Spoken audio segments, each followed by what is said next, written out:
Good morning once again. So let's begin. It's nice you have an idea of what you are going into, so it doesn't appear totally strange to you. It's also nice you get used to it so that you're able to manage any situation on the day of the exam.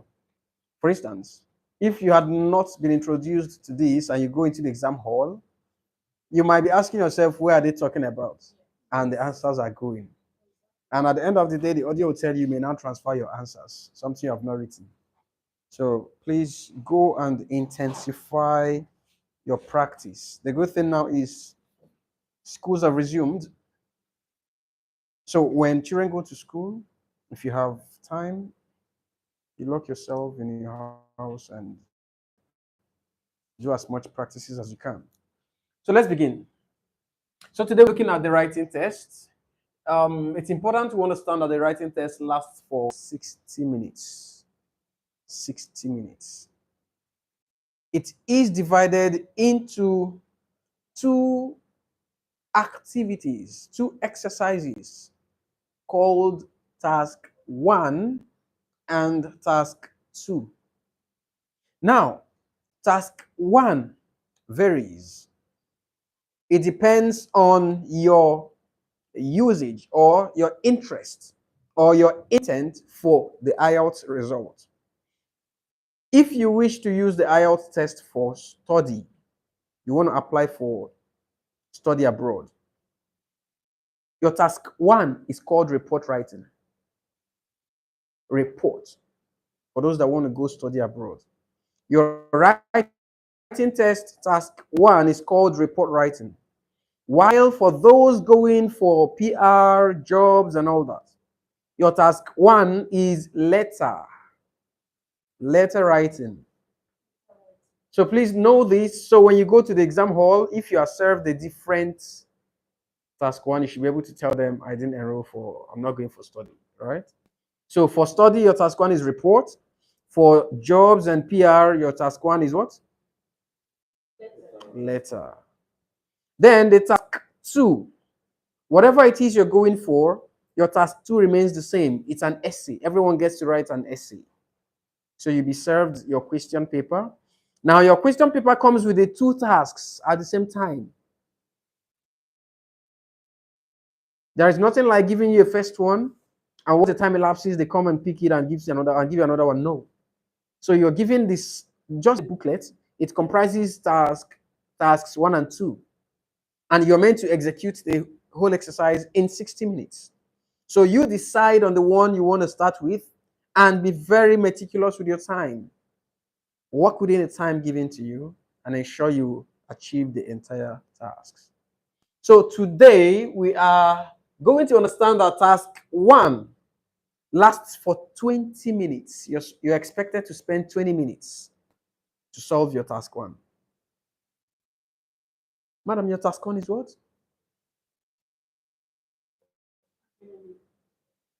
Your task 1.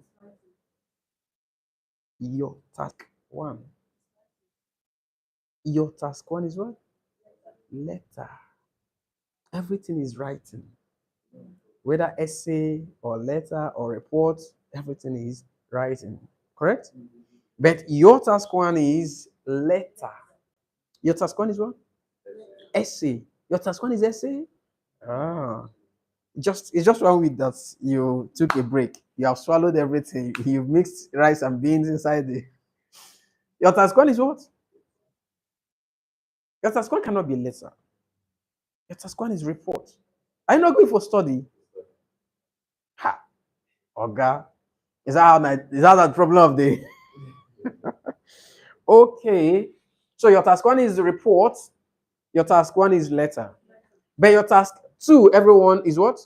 Essay. Don't forget that. So I said that your task 1 lasts for how long? 20 minutes. Please be very time conscious. You see, in IELTS exams, time runs faster than normal. Do you know you spent almost 40 minutes doing the listening test? But you won't know because you are engrossed in catching what is going on. And the time is running, ticking on its own. The same thing applies when you're doing the writing test. If you're not conscious of the time, you may spend 30, 35 minutes doing your task 1. And what does that translate to? You have eaten into the time for essay. And guess what? Your task 1 gives you 33.31%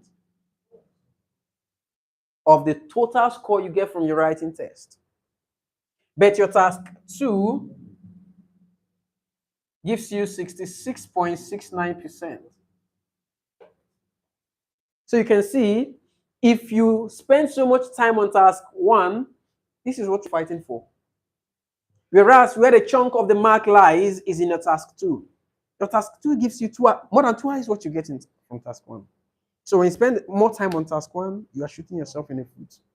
As a matter of fact, your writing test, do not make the mistake of starting with task 1. Don't. Because report writing is so interesting that you've got so much to write that you may be carried away disregarding the time. So it is important you consider beginning your writing test from or with task 2. Do your best. Do justice to your task 2. When you're done, then you go to task 1. Do you understand this? My permutation on this is, out of these 2, if I begin with task 2, I could put in my best and scoop in about 50% out of this guy. Then from task 1, I could try my best and scoop in about 25% out of this guy. Overall, I'm getting about 75%. This is about an A, right? So you want to actually plan yourself. Why do people fail Ielts? Not because they're not intelligent. Not because they don't know English. It's not because they don't understand what they've read. But because they don't know the right calculations and steps to take to achieve the expected result. For someone who does not know the allocations of these marks, you might want to start things from, you want to take it in the chronological order, right? Beginning from 1 before you go to 2. So you want to treat task 1 first. And you start your task 1. It happens to be a very interesting topic. You want to give them assignments, right? In your mind, we die here today. You start writing, and you get so interested in it or engrossed in it that you get to write up to 2 sheets. To you, that's perfect. To you, you have done justice to it. But not knowing, you are shooting yourself in the foot. This is the highest you can get from whatever thing you write. And it's impossible. Okay, I won't say it's impossible. It's possible, actually.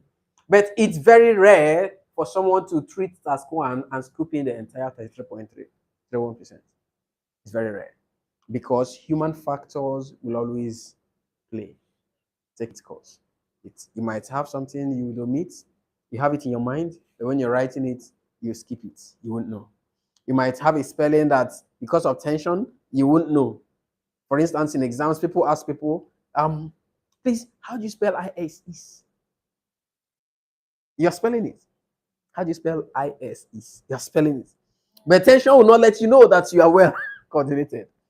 So it happens. Now, please, all you need to do is ensure that you understand these allocations, mark allotments and allocations to the different tasks, so that when you're treating them, you know which is more important over the other. So for me, essay writing should come first. If you forget to flip to the page for task 2, it's not a problem. Just ensure that at the top of that page, write boldly, task 2, so they know it's your essay. Please, you understand this? Okay, so this is one of the reasons some persons just fail IELTS tests. And then there are templates you must bring in when you're writing your IELTS test. There are templates. For instance, when you're writing an essay, you are expected to have 4 paragraphs. Your essay should come in 4 paragraphs. So don't write less than 4, Do not write more than 4. 4 paragraphs is a standard. So some persons just keep writing long story. In fact, they might just have one whole paragraph to treat the essay. Whereas examiners are waiting to see you introduce your essay, bring 2 different body paragraphs to give your points, and then 1 paragraph to conclude your essay. That's what it's supposed to be. So someone who does not have this knowledge will not know. Also, you don't know that when you're writing your essay, IELTS examiners are very much interested in your spelling, your spellings. No matter how brilliant you are able to read the question and interpret it correctly, and you begin to write. If the words you're writing are wrongly spelled, you have failed. Because examiners will not ignore them. The spellings are not correct. However, the idea you're passing across is very apt, very prompt, but the spellings are wrong. Furthermore, you're writing an essay. IELTS examiners expect you to make use of advanced lexical resources. They want you to bring in advanced vocabularies. IELTS says, please, we don't want you to repeat those commonly or overly used words. They are common. They feel anybody can use them. So what makes you the right candidate? Your ability to bring in synonyms, advanced expressions. So avoid repetitions. You must try as much as possible to avoid it. In fact, I said yesterday, be very intentional when you are writing an essay. Be very intentional. When you construct a nice sentence, be conscious of the words you've used there, so that the next sentence that would come in, don't repeat the same words you've used. If there is a need to repeat the same information there or certain words there, use their synonyms. So it's very important. All right, so those are some of the things that actually make people lose lots of marks in their IELTS test. So let's begin.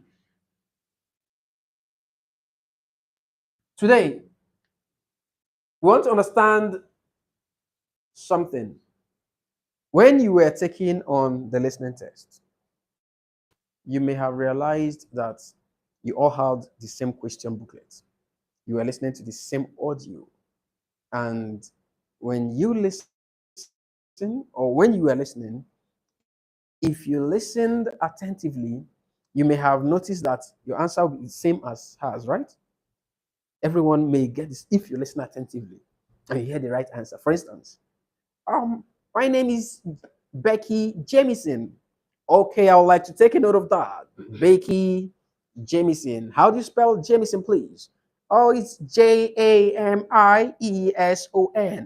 Everyone writes that. Number 2 comes and you write this another answer. So this simply means answers are fixed in listening test. If you get it right, you get it right. If you don't hear correctly, you write the wrong answer. And same thing applies to reading tests. When you have your question booklet and you're reading, if you read correctly and you check carefully for your answer, everybody should get the same answer. Is that correct? It also means your answers are fixed, even in the reading test. But you see, the writing test, there is no fixed solution. There is no fixed solution. There is an expected template and structure, right? But your choice of solution will be different from hers, different from his. Because when you read the question, your interpretation of that question will be different from his. And besides the interpretation as well, the choice of words, the words you use to treat your own answer will be different from the other person. So definitely in writing test, everyone treats or solves or answers to the question in their own way. And because of that, IELTS has 4 templates, 4 keys with which your essays or your writings are evaluated. So what are those 4 areas IELTS, 4 yardsticks that IELTS uses to evaluate your essay?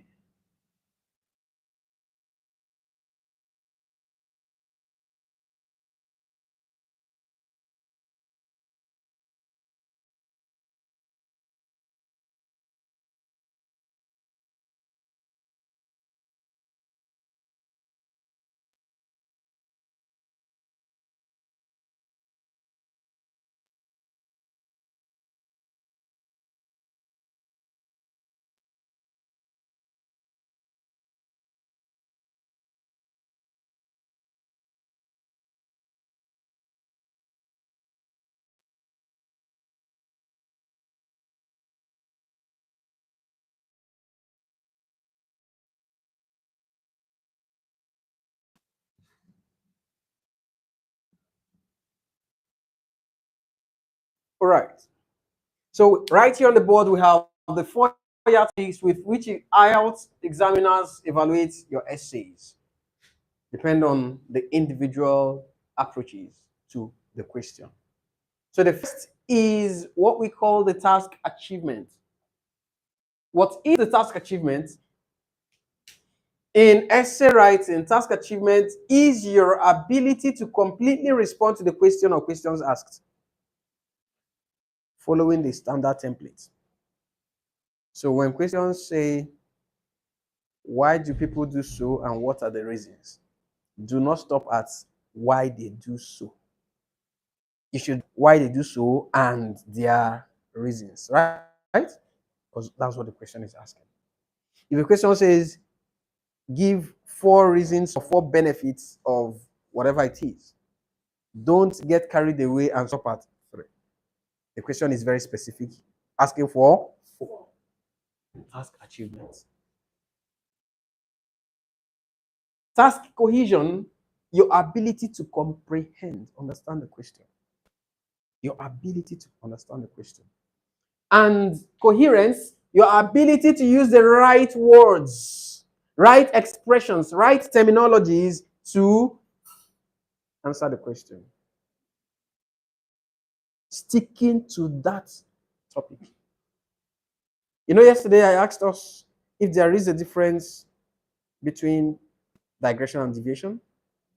We talked about that yesterday. You know the difference now, right? Digression and deviation. That means in essay writing, you can deviate or digress, which you think is necessary or accepted. In essay writing, can you deviate or digress? You can digress. You don't need to deviate. Oh, but you don't need to. You cannot deviate. Madam, can't you deviate?